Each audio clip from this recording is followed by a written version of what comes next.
18 de novembro. CEIP, Casa Espírita Ilha de Paquetá, trazendo conhecimento através do decodificador Allan Kardec, consolando corações, mostrando o caminho do aprimoramento moral, despertando o espírito imortal em cada um de nós através da doutrina espírita, concedendo o pão do espírito que nos fortalece, dando sentido à vida. Muito boa noite a todos vocês que estão aí no canal do YouTube, ao vivo, nos assistindo para mais uma nova live da CEIP. Eu aqui diretamente da Ilha de Paquetá, fazendo mais uma programação da nossa casa. Hoje teremos um convidado também muito especial, muito querido. Mas antes quero lembrar vocês de deixar o copo de água com água para fluidificar, para que a gente possa preparar o ambiente da nossa casa. A música que vem agora também, todo esse processo, a música, a leitura da página do livro Agenda Cristã e mais a nossa prece, elas são necessárias no momento em que temos que trabalhar essa atmosfera da casa e dentro de nós, para nós nos aquietarmos, nos acalmarmos, né? Essa parte do nosso corpo vai fisicamente, mentalmente, a gente vai desacelerando para quando chegar o momento do estudo, a gente está prontinho para absorver bastante do que vai ser ensinado hoje. Então, eu quero convidar a nossa querida Nízia Maria para fazer a nossa música de abertura. Boa noite, Selma. Boa noite, querida. Tudo bom com você? Graças a Deus. Noite traiçoeira.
Linda essa música, né? Obrigada, Nízia.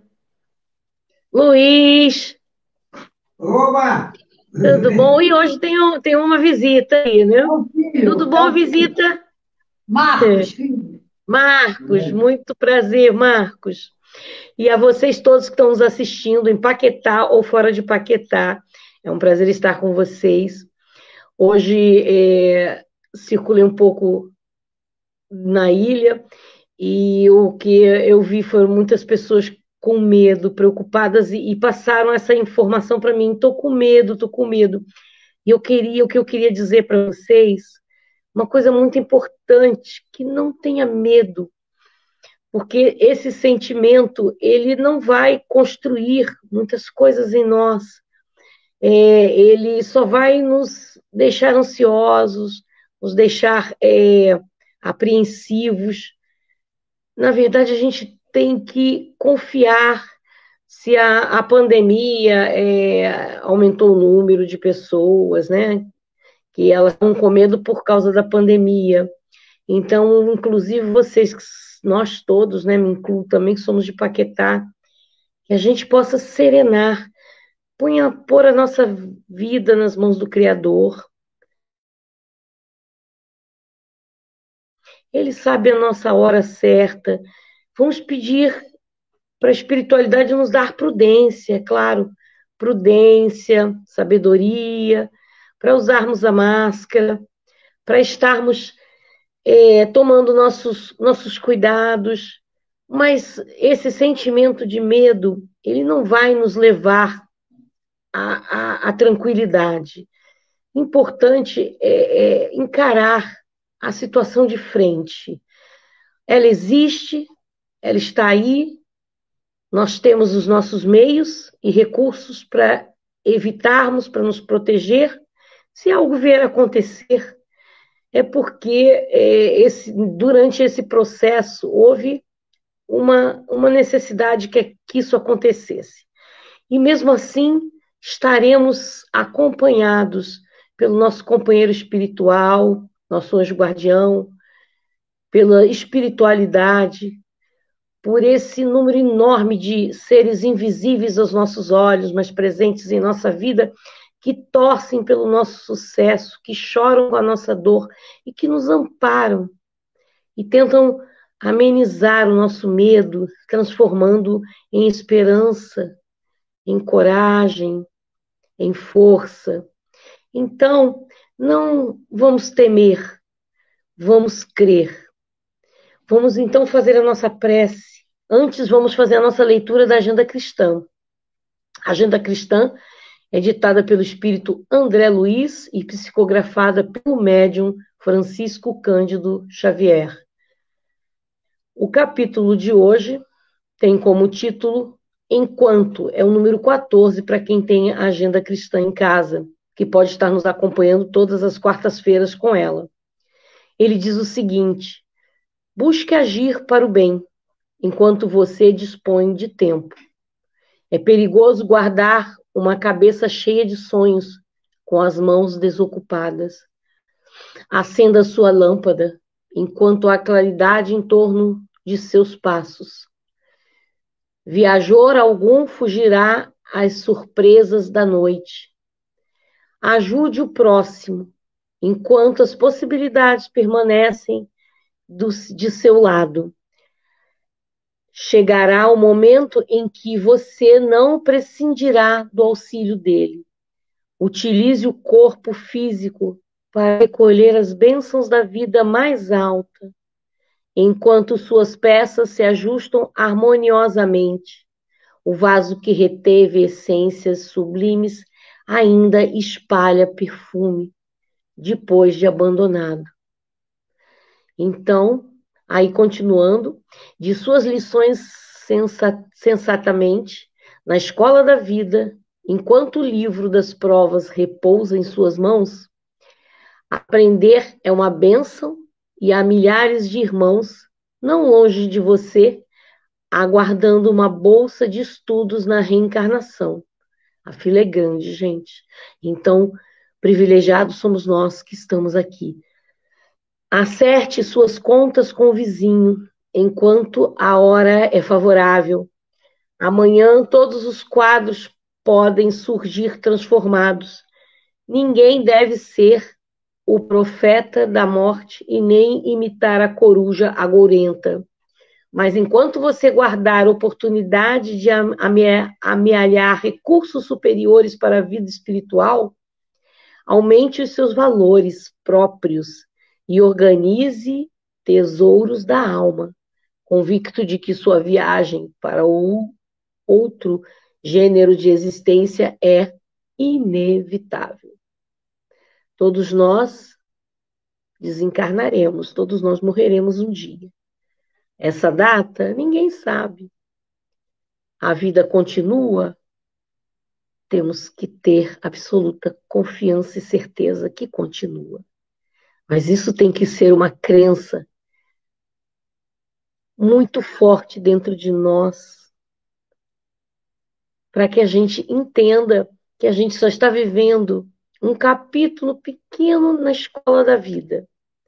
Então vamos fazer a nossa prece para agradecer esse momento pequeno na escola da vida que se chama reencarnação. Que voltamos e voltamos sucessivamente para poder cursar as matérias e as séries que necessitamos para nos tornarmos luz. Senhor Jesus, obrigada.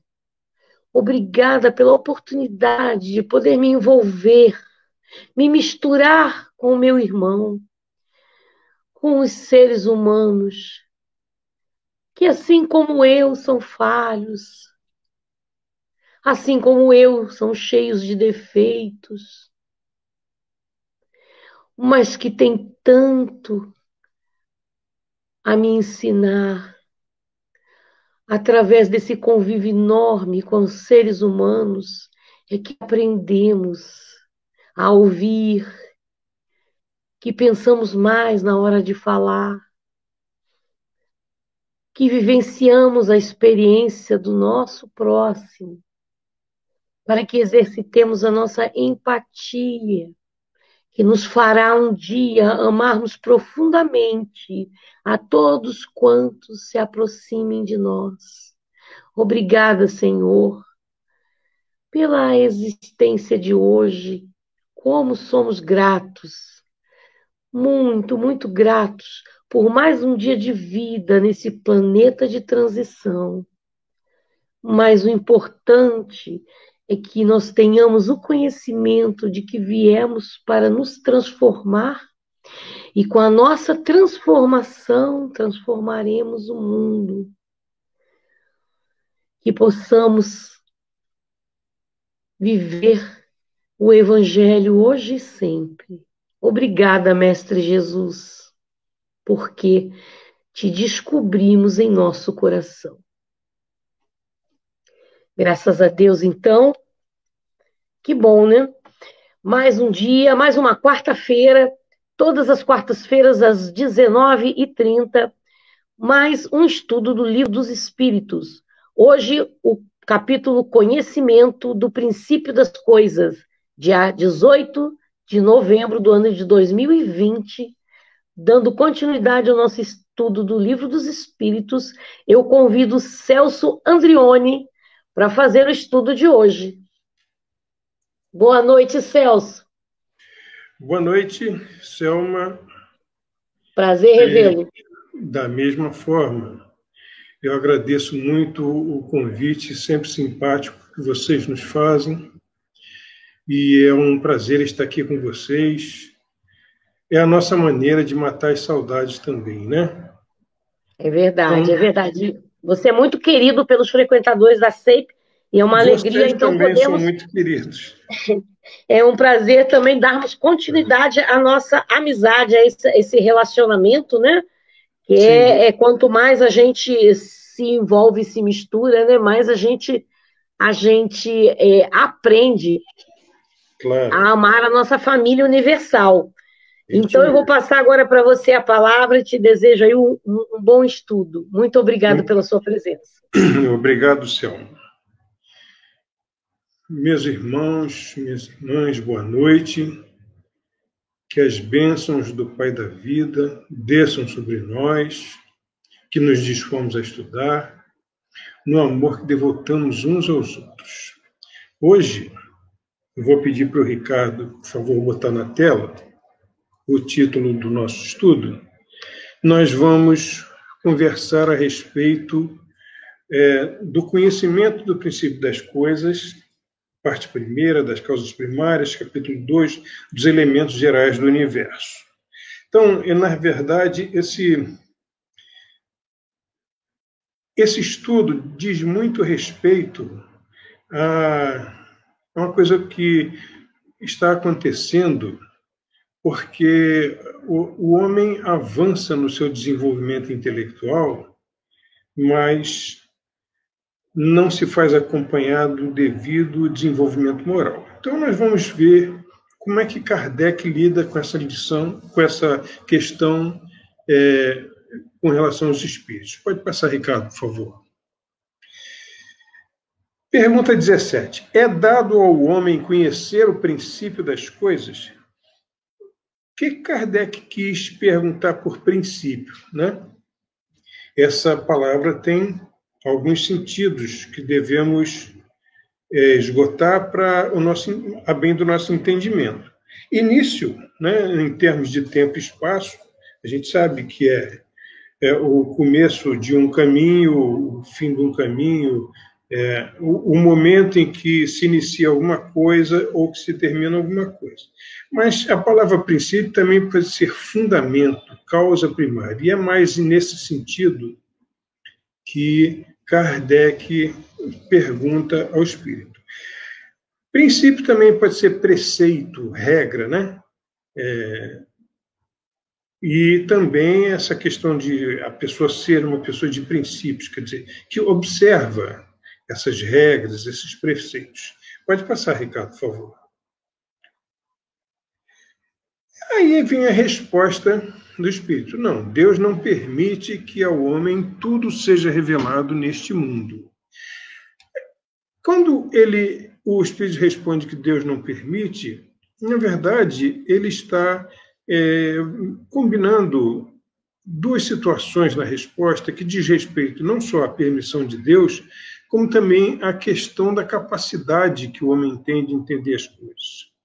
Olha, se nós pensarmos um pouco no nosso próprio modo de ser, nós vamos ver que, da nossa idade espiritual, nós nem sempre fazemos um bom uso do saber. Então, a vida prevê isso, né? E ela não dá saber, de certa forma, a quem não vai saber usá-lo, né? Então, isso é algo que deve nos fazer refletir, porque o que a gente vê claramente, meus amigos, é que a vida nos convida incessantemente a desenvolver o conhecimento. Mas, incessantemente, da mesma forma, está fazendo observar que nós temos determinados limites no uso dessas coisas. Por exemplo, vamos pensar na mediunidade.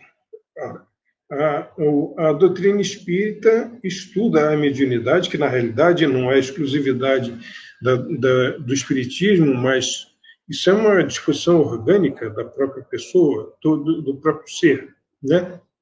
Mas estuda de maneira a mostrar que o seu uso deve ser feito com responsabilidade. E mesmo assim, mesmo com todos esses avisos, mesmo com estudo disciplinado a respeito dessa questão, nós vemos que muitas vezes as pessoas fazem um mau uso dessas coisas. Então, é muito claro que, na realidade, essa questão de permissão a respeito do conhecimento diz respeito à prudência que a vida tem para nós mesmos, no sentido de não nos conceder aquilo que nós não vamos saber usar e também que a gente não tem capacidade para entender, né? Porque senão isso só pode ser até prejudicial a nós, né? Pode passar, Ricardo, por favor. De que penetrará o homem um dia o mistério das coisas que lhe estão ocultas? Pergunta 18. De que forma as coisas estão ocultas no homem, né? Como elas estão ocultas ao homem? Nós pensamos no senso moral, no interesse que as pessoas têm de fazer determinadas coisas, que diz respeito ao uso que elas fazem do conhecimento. E também, muitas vezes, está lá a recomendação evangélica: batei e abri-se-vos-á, pedi e obtereis, buscai e achareis. No entanto, no imediatismo da vida, nós não nos interessamos em procurar as coisas que realmente têm valor, as coisas que realmente são importantes para que nós possamos sair daqui melhores do que aqui chegamos, que é o grande propósito de todos nós. Seguinte, Ricardo, por favor.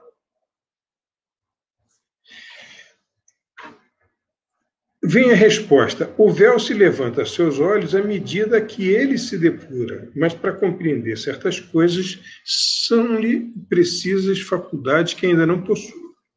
Muito bem. Então, isso diz respeito. Claro, nós temos determinados limites de capacidade para conhecer determinadas coisas e não podia ser de outra forma. Não podia ser de outra forma. Vocês estão vendo aí o planeta Marte. E eu escolhi falar a respeito disso porque ilustra claramente isso que a resposta quer dizer. No livro Novas Mensagens, de Humberto de Campos, que foi escrito em 1939, existe um texto no qual Humberto de Campos fala do seguinte. Ele começa no texto dizendo que, quando na Terra, nós estamos propensos a fazer viagens intercontinentais de lazer, de conhecimento, e isso é muito comum, muito prazeroso, muito bom, muito instrutivo, inclusive. Mas no espaço, quando as pessoas desencarnam e têm condição de fazer isso, se essas pessoas já se livraram de determinados problemas relacionados com as suas dívidas, elas fazem viagens, ele chama de viagens intermúndio, quer dizer, entre mundos. Então, Humberto de Campos descreve uma ocasião em que ele foi convidado para ir numa caravana em visita a Marte. E é muito interessante nós falarmos a respeito disso, porque muita gente não acredita nisso. Não acredita, inclusive, no meio espírita. Por quê? Porque existe uma certa dificuldade de concepção dessas coisas, né? Na verdade, nós temos uma dificuldade de conceber aquilo que nós não trabalhamos direito com o nosso intelecto e com a nossa confiança também. Eu me lembro perfeitamente bem de uma situação em que um amigo nosso dizia que não acreditava que o homem tivesse ido à Lua. Estão aí essas situações desses terraplanistas que acham que a Terra é plana e ninguém tira isso da cabeça deles, né? Então vamos ver o que acontece nessa viagem de Humberto de Campos. Seguinte, Ricardo, por favor.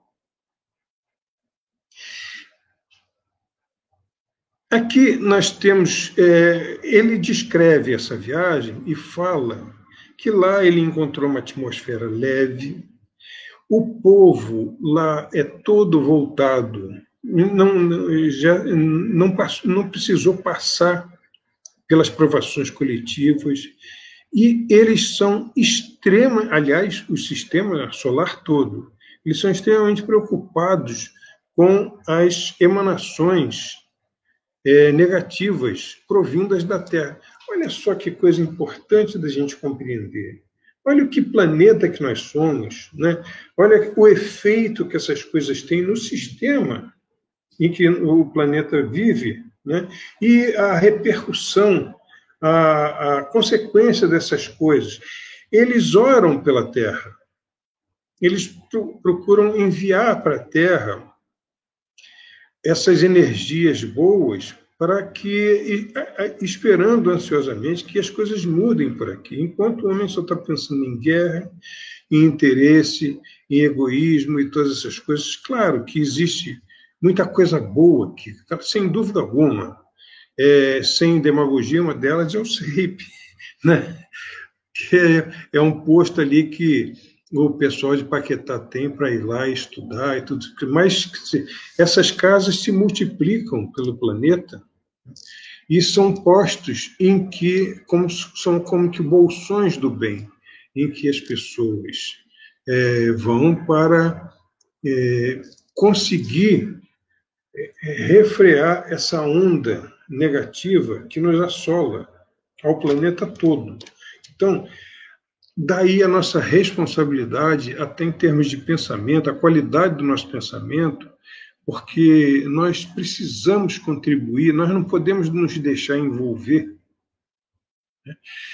por essa questão pelo que a maioria faz. Nós temos que estar firmes no nosso propósito de sermos doadores de boas energias, de pessoas capazes de ter bons pensamentos para contribuir para o benefício geral. E aqui ele fala a respeito do seguinte: o uso cada vez, aqui faltou uma palavra, cada vez mais evoluído dos telescópios, né? Por quê? Porque, na verdade, nós vemos que de 1939 para cá, quer dizer, a telescopia avançou absurdamente. Aí as pessoas se perguntam a respeito do seguinte: Celso, os astrônomos põem lá o telescópio e não enxergam nada em Marte, nada dessas cidades descritas por Humberto de Campos, nada de... Não se vê nada disso. E por que ocorre isso? Será que a ciência está mentindo? Não, a ciência não está mentindo. Esse é um ponto muito importante de nós compreendermos pelo seguinte, porque o telescópio pode ser muito potente. Da mesma forma que os telescópios marcianos chegam a estudar as energias, as vibrações em torno das pessoas aqui, que são também muito evoluídos lá. Mas os nossos telescópios podem ser muito desenvolvidos, podem ser instrumentos ópticos assim, muito precisos e tudo isso, mas os olhos que usam no telescópio são olhos que têm limites de percepção próprios de nós, dos seres humanos, os seres encarnados aqui nesse planeta. Né? Então, nós podemos estar vendo aí essa questão de descoberta de exoplanetas, né? Com o desenvolvimento da telescopia, a gente está tendo notícia de que muitos mundos têm planetas parecidos com a Terra em termos de condição propícia à vida. Então, eles vão botar o telescópio lá e não vão encontrar nada, porque nós conseguimos divisar mal os aspectos físicos densos desses planetas, mas os nossos olhos não estão desenvolvidos, não é próprio do nosso desenvolvimento físico para distinguir outra realidade que existe lá, né? E essas diferenças de ritmo evolutivo é porque eles não passaram, como eu disse, por essas provações coletivas que a gente passa aqui. Eles acham E incrível essas coisas de guerra, eles também não se alimentam lá de animais e todas essas coisas, e eles oram muito pela terra. Adiante, Ricardo, por favor. Pergunta 19. Não pode o homem, pelas investigações científicas, penetrar alguns dos segredos da natureza? Vamos pensar um pouco nisso. Quer dizer, a ciência, nós vamos ver aqui adiante, desenvolveu muito, mas muito mesmo, né? Mas o que a ciência está descobrindo e que tipo de segredos que a ciência está descobrindo? Adiante, por favor, Ricardo. A resposta: a ciência lhe foi dada para seu adiantamento em todas as coisas. Ele, porém, não pode ultrapassar os limites que Deus estabeleceu, graças a Deus, né? Porque, sendo o homem do jeito que é, seus interesses voltados para o que são, ainda bem que essa capacidade é limitada, porque ainda bem que essas descobertas têm um certo limite, porque, por causa do mau uso que se poderia fazer de muitas coisas. Mas, mesmo assim, a ciência avançou extraordinariamente, né? Embora o avanço moral seja muito deficiente, nós temos avanços na medicina, na engenharia genética, na astronáutica, na computação, internet. A gente vê essa maravilha de celular, que tem tudo ali. Você está parado, sentado, pensando, o que é isso? Você vai lá e cutuca lá e você acha a resposta pelo Google e todas essas coisas. Como era que a gente tinha isso, né? Então, isso avançou extraordinariamente. Agora, será que... e o avanço moral, né, que é necessário? Esse avanço moral tem que acompanhar para que nós possamos qualificar melhor aquilo que nós fazemos com o avanço intelectual, né? Por isso que eu pus aqui a anteposição entre ciência acadêmica e ciência espírita. Adiante, Ricardo, por favor.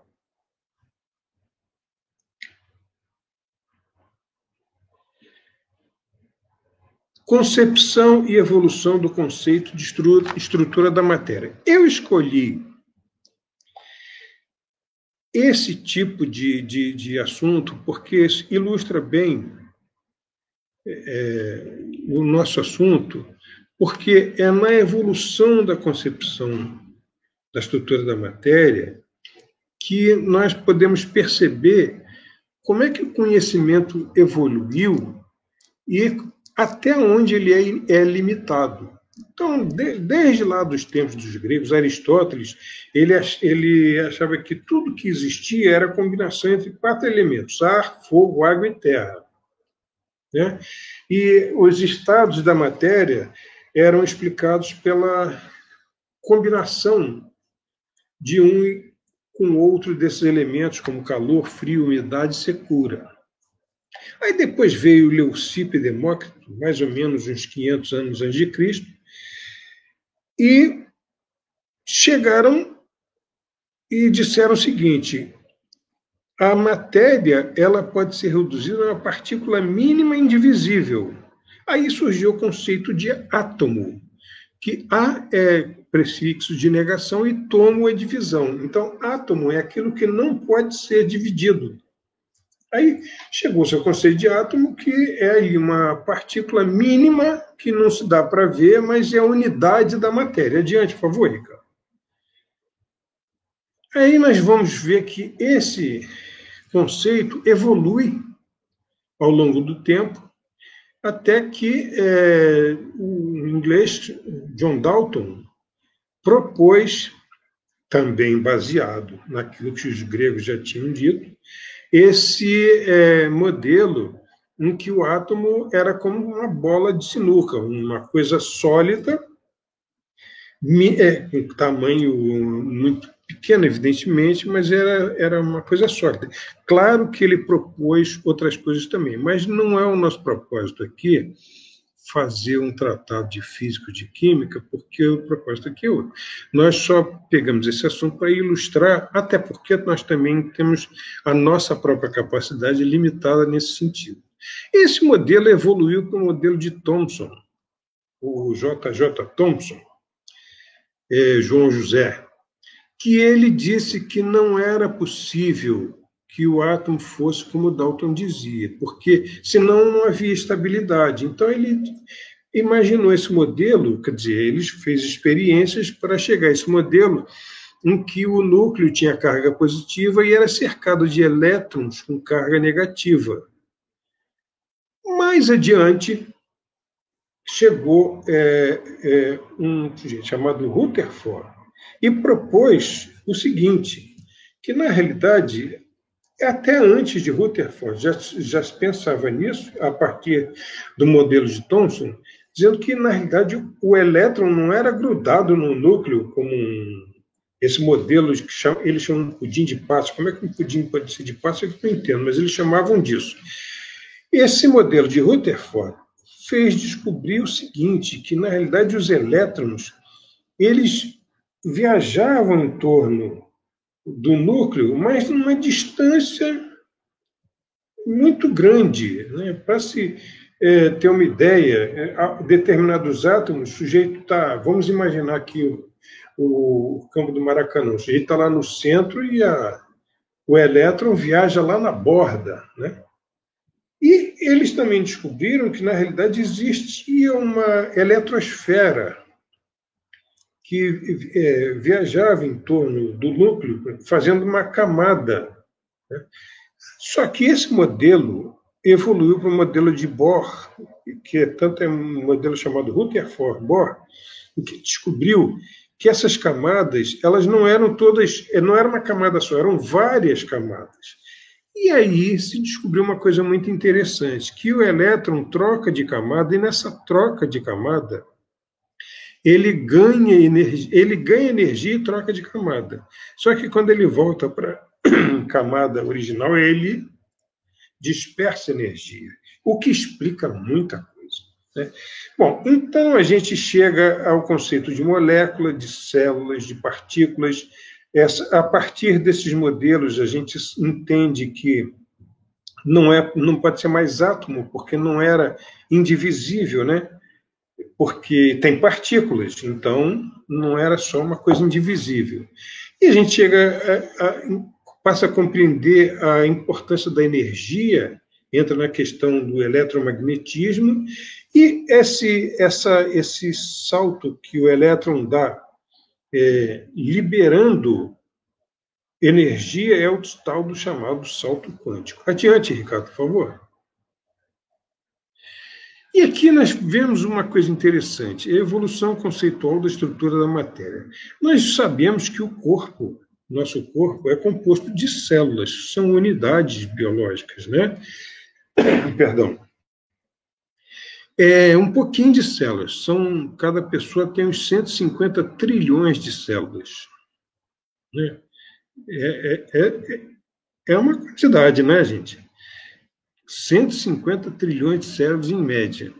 Só que a célula é composta de moléculas, que é a união de determinados elementos atômicos.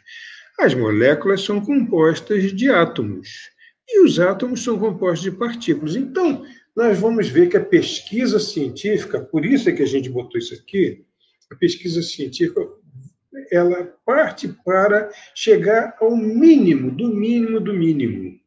E aí a gente ouviu falar, mais ou menos recentemente, no tal do bóson de Higgs, que é a tal da partícula de Deus. E aqui a gente entra numa discussão muito interessante. Quando o leigo ouve falar disso, leigo como eu, por exemplo, ouve falar disso, pensava, poxa vida, geralmente chegou um momento em que a ciência evoluiu a tal ponto em que ela descobriu que Deus existe. Mas não é nada disso, não. Eles queriam, da tradução do inglês, o que eles querem dizer não é partícula de Deus, é partícula Deus, que é um elemento que confere massa às partículas. Esse bóson, que é o nome desse elemento, então ele confere massa às partículas, para que as coisas sejam possíveis. E ele foi descoberto, né, nesses experimentos que foram feitos aí, mas é chamado partícula de Deus, como se Deus fosse aquela partícula, né?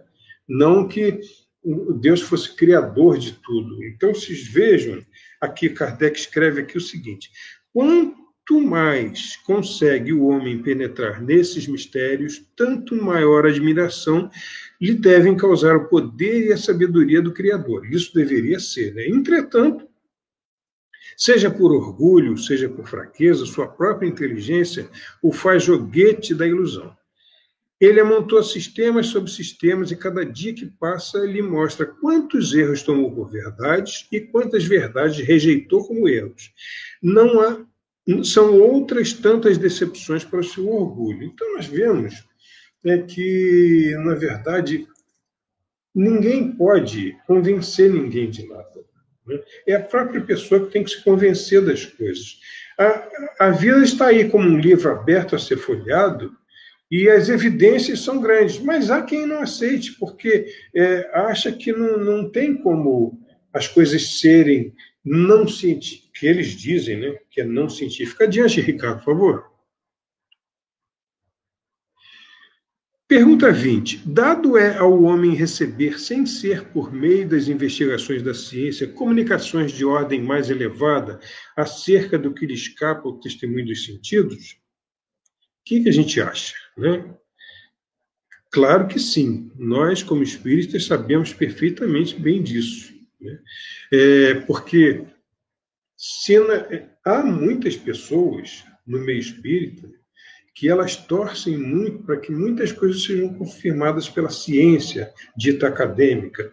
Mas, na realidade, nós não dependemos disso para viver as verdades nas quais nós acreditamos. E aqui existe um ponto muito interessante do nosso estudo, pelo seguinte: porque se nós na nossa condição, vamos dizer assim, comum, normal, nós não temos, vamos dizer assim, o comum das pessoas não tem evidência, não percebe o mundo extracorpóreo. No entanto, nós acreditamos nisso. Como é que nós acreditamos nisso? Qual é a diferença? Os cientistas também, o comum, né, dos cientistas não acreditam nisso. Qual é a diferença entre nós e esses cientistas? Porque, na realidade, Deus, a natureza, nos concedeu a imaginação, não no sentido, vamos dizer assim, irresponsável, não. É a capacidade de conceber as coisas. Através dessa capacidade de conceber as coisas que nós transcendemos os nossos sentidos ordinários para conceber determinadas coisas que o nosso raciocínio diz, não só que são possíveis, mas como que são... não pode ser de outra maneira, né? Adiante, por favor, Ricardo. Sim, o homem pode receber por outros momentos. Se Deus o julgar conveniente, Deus pode revelar o que a ciência não é dada a apreender. Isso significa dizer o seguinte: Deus pode revelar aos simples o que aos doutos é negado. E isso está no Evangelho. Bem-aventurados os simples, né?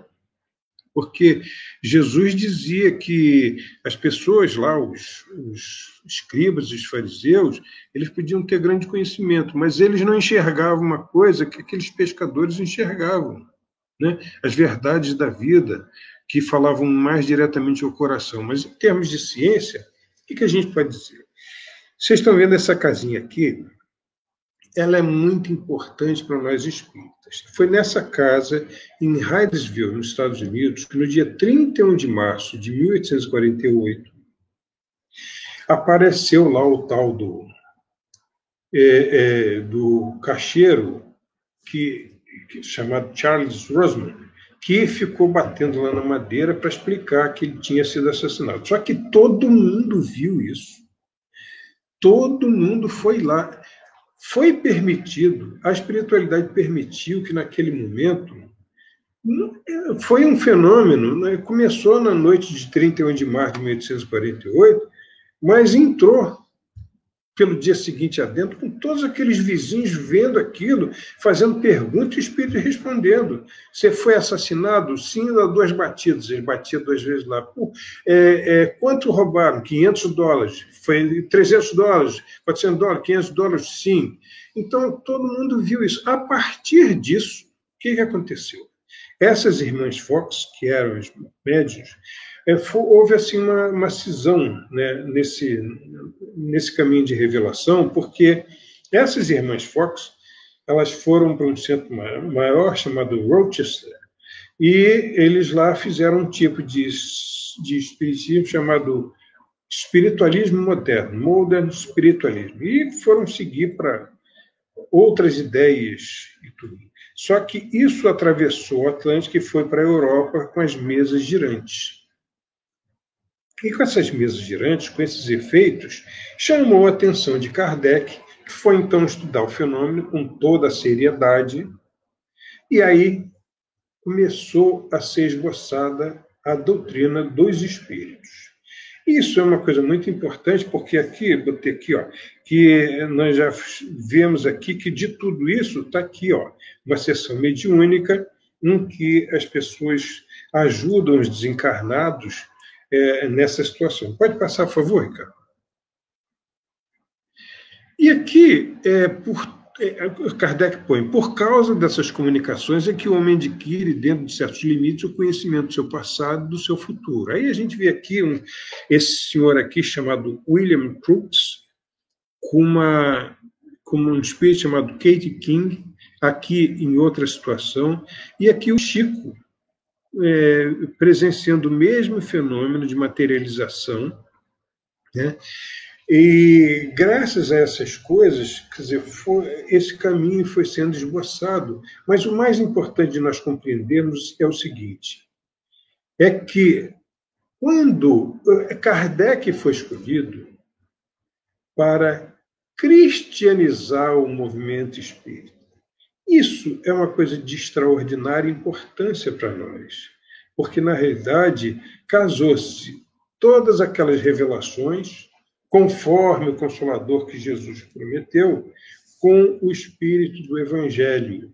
Então, isso para nós é o que é o mais importante. É aí que a ciência se une ao Evangelho e à filosofia para formar a doutrina dos espíritos, porque ela seguiu outros caminhos. Ela foi para a Europa, aqueles americanos de Rochester foram para a Escócia, da Escócia para Londres e fizeram outro tipo de movimento, nem em reencarnação eles acreditavam. Né? Mas só que, adiante, Ricardo, por favor. Aqui, ó, cientistas que investigaram fenômenos e se tornaram espíritas. Então, a gente vê aqui, ó, Allan Kardec é o nosso codificador, a gente vê Alexandre Aksakov, Ernesto Bozano, William Crookes, César Lombroso, e aqui, eu não sei o que aconteceu aqui, que o Charles Richet perdeu o nome, está aqui o nome dele, está lá embaixo, Charles Richet. Esses dois aqui, William Crookes e Charles Richet, eles foram prêmios Nobel. Esses grandes cientistas, eles foram investigar e se tornaram espíritos. Disseram, isso acontece, isso é realidade, é espírito mesmo. Isso não é... E foram, claro, ridicularizados, porque as pessoas não queriam acreditar. Então, vamos passar o último slide agora, Ricardo, por favor? Eu botei aqui, ó, extraí isso das mesas girantes de espiritismo de João Tuil. Há indivíduos, essa é uma fala do Conde Gasparin, nesse livro que ele escreveu.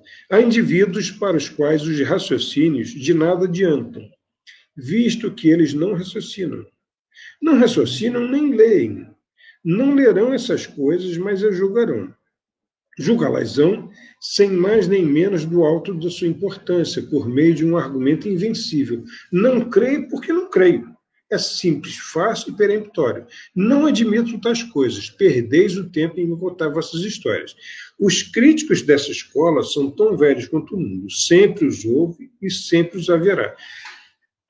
Perdão. Então, meus amigos, nós entendemos que Kardec pergunta aos espíritos a respeito dos limites dos conhecimentos, e os espíritos respondem claramente, numa síntese de tudo que a gente viu, o seguinte: nem tudo o homem pode saber, até porque ele não tem capacidade para entender tudo. E também porque é prudente que ele não saiba, porque ele pode fazer mau uso disso. Mas existe uma grande parte da comunidade de intelectuais e cientistas desse negócio todo que podia acreditar, mas não quer.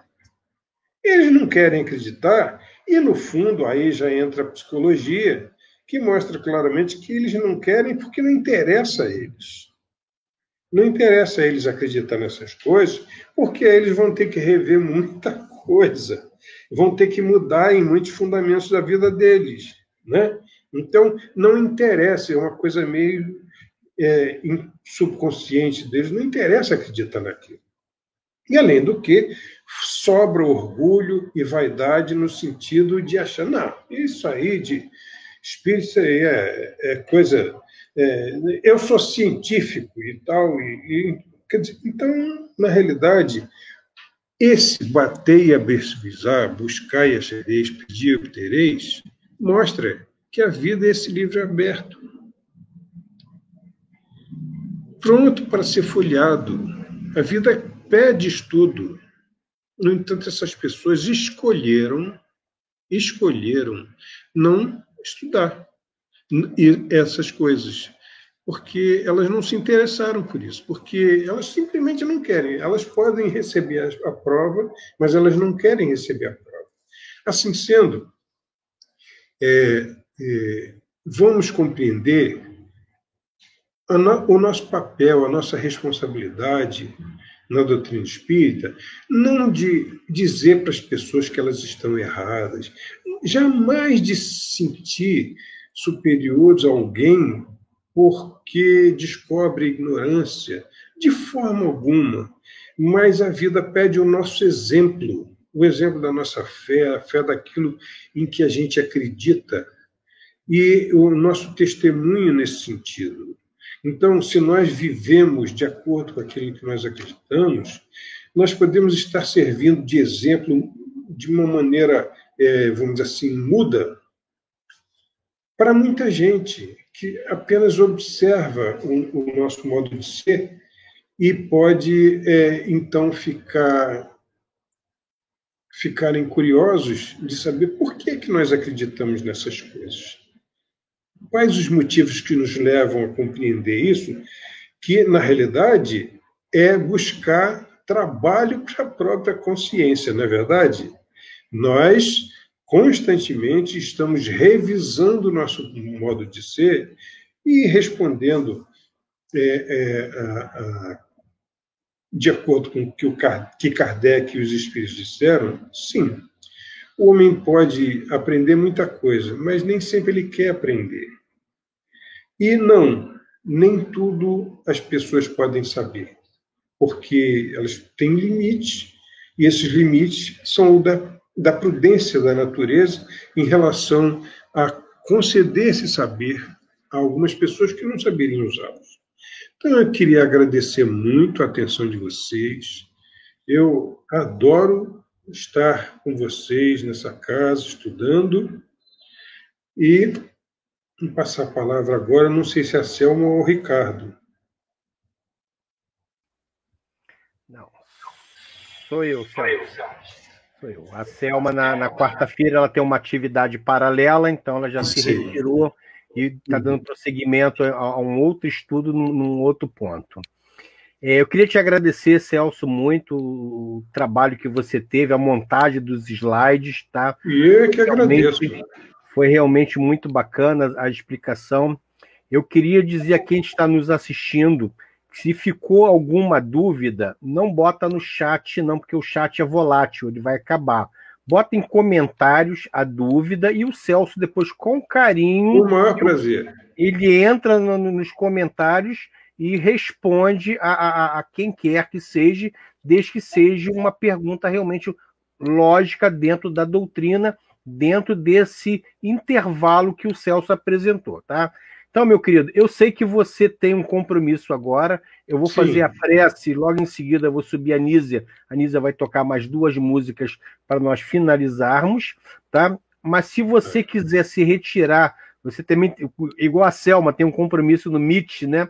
Tem um compromisso. Porque o pessoal está me esperando lá. Sim, você fique à vontade. Nós entendemos, tá? Agradecemos e entendemos. Fique à vontade, tá ok? Tá, obrigado pela compreensão. Não, com certeza. Muito obrigado a vocês pela oportunidade. E eu vou me despedindo porque eu tenho que ir para lá, tá, Ricardo? Grande abraço, meu amigo. Grande abraço a todos de Paquetá e a todos que nos assistem. Estejamos com Deus. Bem, eu botei a Nise aqui para ficar comigo aqui no momento da prece, enquanto o Celso se retira, tá? Então vamos fechar nossos olhos para facilitar a nossa concentração. Vamos elevar o nosso pensamento ao Pai Criador e vamos agradecer este momento de comunhão com a espiritualidade, aonde os espíritos benfeitores, o mentor espiritual da nossa casa se fez presente. A nossa casa, como eu falo sempre, ela está fechada, mas o plano espiritual está agindo.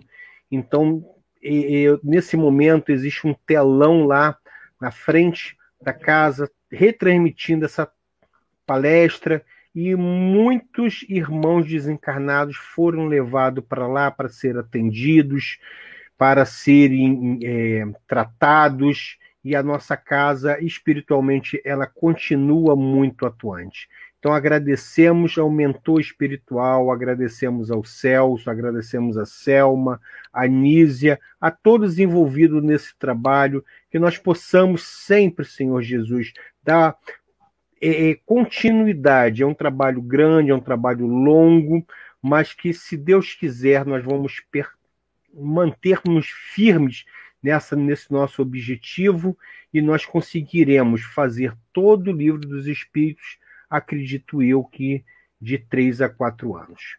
Obrigado, Senhor, obrigado por esse momento, que a espiritualidade fluidifique a água de cada um, como a Selma falou no começo, quem está com a sua água, que ela seja fluidificada, seja colocada o necessário para o seu refazimento físico, espiritual e mental. Obrigado, Senhor Jesus. Graças a Deus que assim seja. Nise, me dá um minutinho para eu trocar aqui. Só um minuto. Para mim. Seresteiro do Evangelho? Sim, Cabete. Isso. Como nós ainda temos 19 pessoas, eu vou contar um segredo para vocês. Aqui no Eurípides, né, a casa que nós frequentamos aqui no Rio, nós temos um hábito que, quando um irmão desencarna, nós vamos à capela, e o coral que a Nisa participa canta, entoa músicas prece naquele momento em que você está se despedindo daquele irmão. E a Nízia ontem me contou em segredo que o dia que ela desencarnar, ela quer ouvir esta música no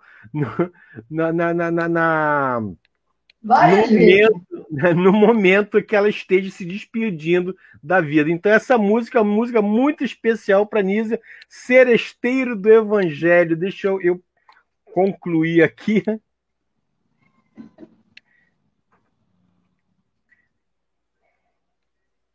De João Cabete. Pronto? Fique à vontade.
Linda, Nízia. Como eu vi aqui, tá? Você não vai ouvir essa música tão cedo.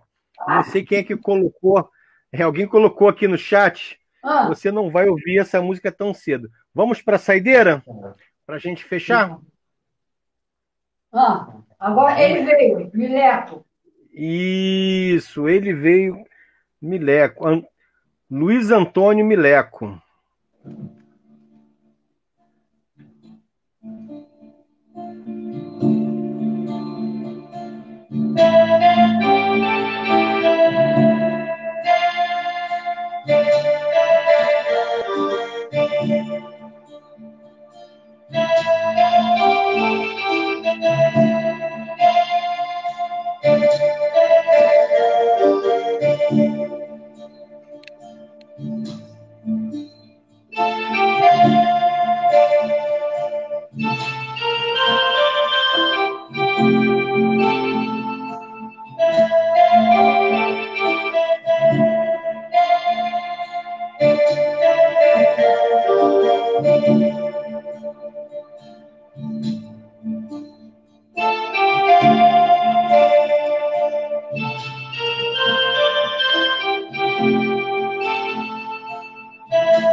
Nízia, lindo, Nízia.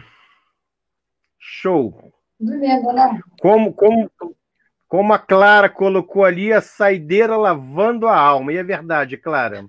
Linda. E 1000 recados ali, a Márcia Ramos, a Joana. E depois você olha lá o chat, se der tempo. Tá. Show de bola, tá? Vamos ficando. Vamos ficando por aqui. Eu vou botar a vinheta de fechamento, né? Nessa voz linda que narra pra gente, que é a nossa querida Vânia Barbosa, que tá fazendo aniversário hoje, né? Um beijo e muito obrigado, Vânia, por você poder, né, ter essa voz maravilhosa e usar numa rádio, que é a Rádio Rio de Janeiro, e abrilhantar as nossas vinhetas, que é a vinheta de abertura e a vinheta de fechamento. Luiz, fica com Deus, querido. Você também. Vamos lá.